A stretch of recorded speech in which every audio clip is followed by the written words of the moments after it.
Olá a todos. Hoje vamos dar continuidade às discussões que nós iniciamos no nosso vídeo passado sobre Vargas e o período que vai entre 30 e 32. Gostaria de pedir a todos que nos acompanhem que se inscrevam no nosso canal para que nós continuemos a desenvolver o nosso trabalho e vocês possam receber toda terça e toda quinta as nossas crônicas regulares. Um assistente muito fiel do nosso canal, Carlos Schmidt, perguntou o que eu estava, na verdade, tratando quando falei de Vargas, a velha política, no período 30 a 32. Para entender um pouco mais profundamente que fenômeno é aquele, ou como é que nós podemos entender muito sobre a política e as relações humanas a partir da experiência de Vargas entre 30 e 32, nós temos que voltar a uma pensadora, uma cientista política alemã muito conhecida, que é Elisabeth Noelle Neumann. Elisabeth Neumann, ela formulou nos anos 70 e 80 uma teoria sobre as relações entre as pessoas na construção de opiniões gerais que ela denominou de espiral de silêncio. A espiral de silêncio é, na opinião dela, um importante instrumento de construção de opinião pública. A espiral de silêncio é interessante porque ela é, na verdade, uma experiência muito cotidiana que as pessoas têm no momento em que têm determinadas observações reais do mundo, coisas que você sabe que funcionam assim ou assado, mas que por alguma razão as pessoas em torno não concordam ou têm uma outra visão. E essa tua posição, que é uma posição muito própria e que você confia nela, né? De uma maneira específica, ela é silenciada, ela é desqualificada, ela não é ouvida pelos demais. Então a espiral de silêncio, ela é um fenômeno que não tem propriamente pelo menos na visão de Elisabeth Neumann, não tem propriamente um sinal ideológico específico, mas é um fenômeno pelo qual a dissidência é silenciada.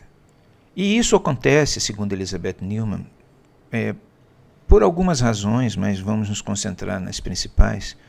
Primeiro, pelo fato de que as pessoas detestam ser isoladas. Elas têm medo de ser isoladas. Elas têm horror ao isolamento.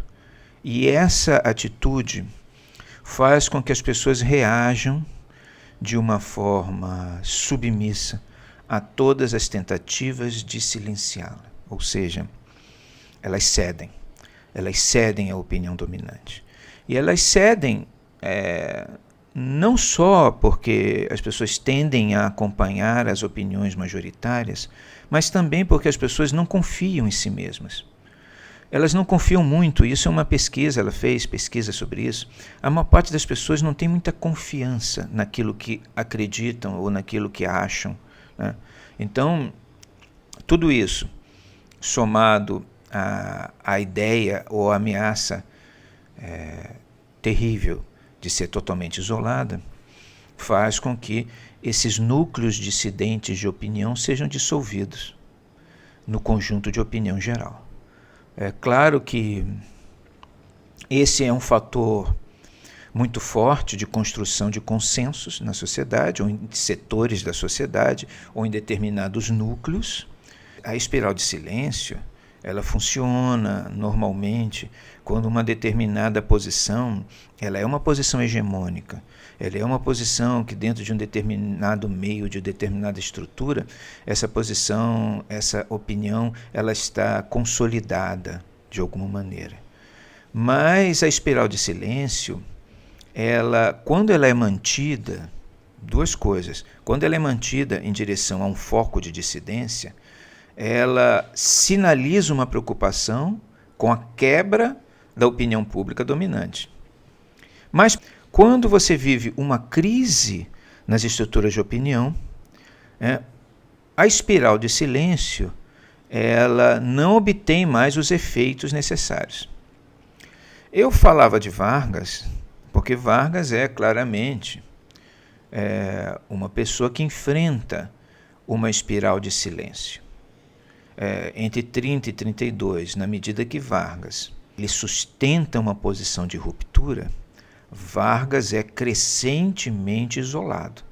Todo movimento de um setor de opinião pública é isolar Vargas, né? Deixá-lo apavorado e circunscrevê-lo a um espaço próprio, de maneira com que todos aqueles que o acompanham sejam de fato também ameaçados com o isolamento e, consequentemente, como todos, na verdade, não têm muita confiança no que creem, sejam derrubados por uma opinião que pretende continuar a ser hegemônica. O que acontecia entre 30 e 32 é que havia uma crise de hegemonia, né? Havia uma crise do que era a política e do que era governar. E é claro, então, portanto, que os limites desse grupo em impor uma espiral de silêncio eram limitados, mas principalmente, e aí é o papel de Vargas na história, e é isso, Elizabeth Neumann chama a atenção para esse aspecto da questão. Aqueles que não temem o isolamento, aqueles que confiam em si mesmos, são vitoriosos na espiral de silêncio.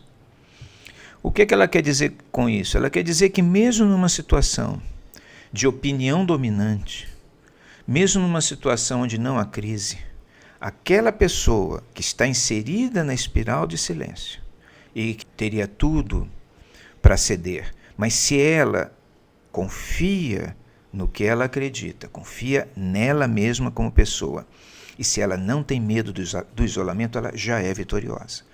Ou seja, ela vai agir de todas as formas necessárias para que ela continue da mesma forma, pensando mesmo em condições extremamente adversas de silêncio.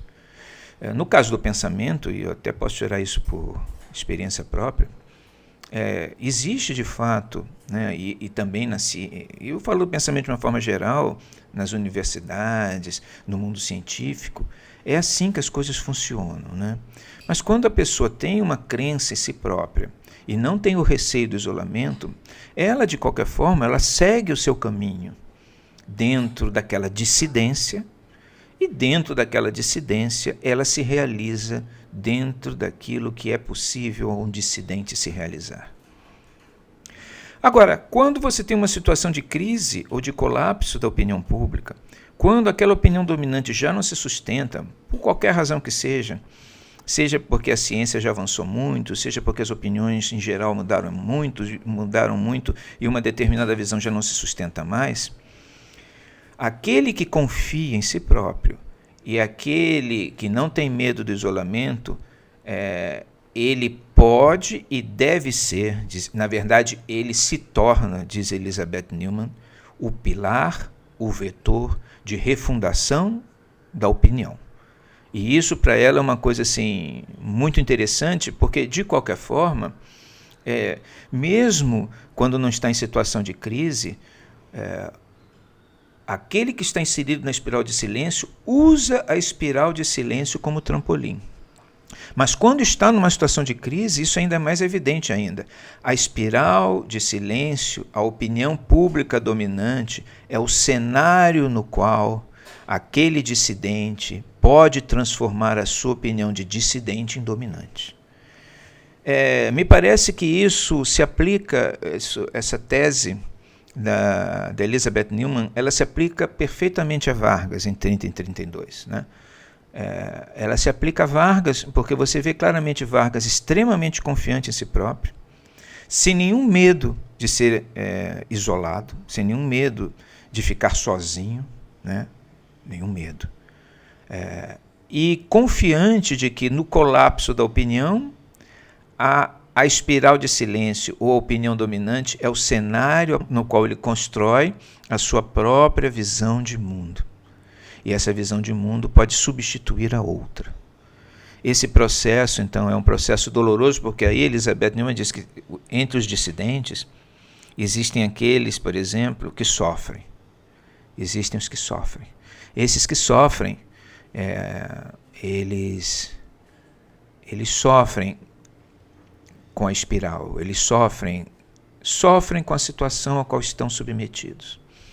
Mas há aqueles, diz Elizabeth Newman, que não sofrem, que pelo contrário, eles gostam do enfrentamento com a opinião estabelecida e se deleitam com os mecanismos da espiral de silêncio. Esses, diz Elizabeth Newman, são os fundadores. E eu acho que isso explica muito o sucesso de Vargas nesse período decisivo entre 30 e 32. E eu estenderia esse período até 35, embora a partir de 33 Vargas já tivesse algum tipo de controle maior sobre a opinião. Muita gente estava com ele já, porque de fato ele estava a favor do vento das mudanças. Então isso o ajudava, né? E o seu isolamento e a sua dissidência estava deixando de ser e passando a ser opinião dominante. Eu estenderia, portanto, até 35, na verdade, mas em 32, com certeza, com a vitória sobre os paulistas, ele consolida uma determinada visão. E todos aqueles que na sociedade não tinham voz, que estavam silenciados, passam a confiar cada vez mais na voz de Vargas. Donde, como eu falei aqui no vídeo passado, as suas obras completas, todos os discursos que ele proferiu, todas as comunicações radiofônicas que ele fez, etc., foram reunidas em volumes que tinham o título de A Nova Política do Brasil. Ele conseguiu se identificar com o novo. E isso, então, só é possível pelo triunfo da dissidência. E esse triunfo da dissidência é um dos eventos. Na verdade, é uma das realidades contidas na espiral do silêncio.